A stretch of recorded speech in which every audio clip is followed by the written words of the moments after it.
Kinamatisang karne ng baboy. Hi guys, magluto tayo ng pork. Karne ng baboy, lagyan natin ng kamatis. Ito guys ay ang mahal ng karne ng baboy. Ito po ay $90 na. Kulang na lang ng 10 para 100. OMG. Ayan, buto-buto lang po yan guys. May laman-laman. Hugasan natin mabuti. And then after po nun, ito yung ating kamatis at yung ating potato. Yan. At yung ating carrots.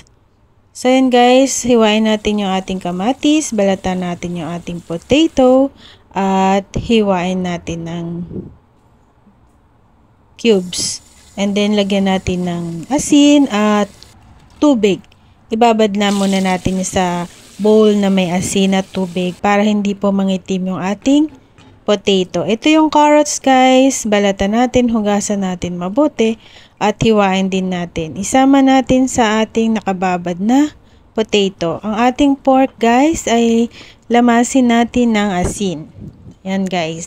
I-marinate natin ng asin yung ating pork na may laman-laman at buto-buto. Yan. And then, magpainit tayo ng kawali at lagyan natin ng mantika. Ayun guys, ay iprito natin yung ating pork. Yan, karne ng baboy. Piprito lang po muna natin. 4 na hiwa. Ayan, ay $90. So, ayan, baliktarin lang po natin guys. Actually, gagawin ko po ito sana na may sabaw.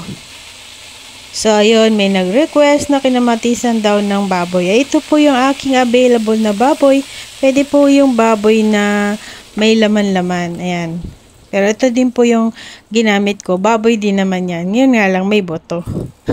So, ayun, after po ng ating pirito, tanggalin natin sa kawali. At mag-isa tayo ng luya. And then, bawang. Ayan. Igisa lang natin at ating sibuyas. Ayan, pag-gisa natin guys, ay i-add na din natin yung ating kamatis. Yan, yung 2 pirasong hiniwa natin ng kamatis. At igisa lang din po natin. So yun, ilagay na natin yung ating karne ng baboy. Yan. 5 piraso pala. Yan, yung ating karne ng baboy, 5 pirasong hiwa na may buto-buto. At i-add na din natin yung ating potato at carrots. Ayan guys. So, after po nyo lagay natin yung ating potato at carrots, add natin ng salt. Yan. And then water. Yung kumukulong tubig po yung nilagay ko dito guys. Ayan din. Para po palambutin lang ang ating karne ng baboy. Kasi matigas po itong karne ng baboy na to kasi to buto-buto. Kaya kailangan kong palambutin.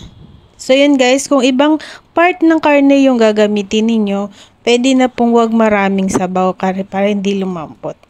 Para hindi nyo na po palambutin. Yan. So yun guys, ay hinayaan ko lang po itong kumukulo-kulo hanggang ako ay naglilinis ng bahay, nagbabacuum, nagmamop. So yun, chinecheck ko lang po yung aking niluluto kung okay ba or what. Ito ay kumukulong ko na. Lagyan natin ng ating black pepper. Yan. Yung durog.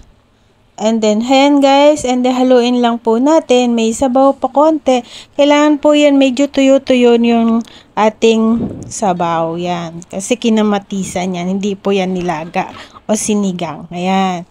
So, yun guys, takpan lang po natin hanggang ito ay matuyo yung ating sinabaw. Ayan. So, ayan guys, makita mo na konti na po yung sabaw. Nag-add ako dito ng spring onion. Yan. Dahon ng sibuyas. And then, hinalo ko lang po. Ayan, malapot na po yung sabaw dahil po dyan dun sa potato.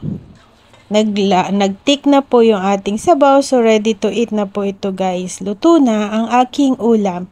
I hope you like this video. Please give me thumbs up, like, shares, and comment down below. Miss Ayusin mo here. Thanks for watching. I love you all. See you to my next video. Pasensya na po kasi wala talaga akong ma-upload na video. Ang hirap po talaga ng mag-isip kung ano i-upload araw-araw. So yun guys, naka-exip ako ng isang video kahapon, wala akong na-post. Ayan. So yun guys, ready to eat na. Eat tayo guys. God bless. See you to my next video. God bless po everyone. Thank you, thank you. Thank you so much po.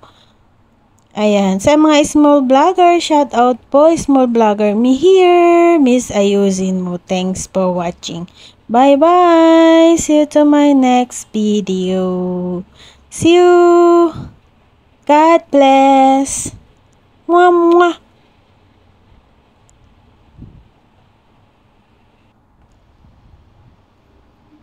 Thank you.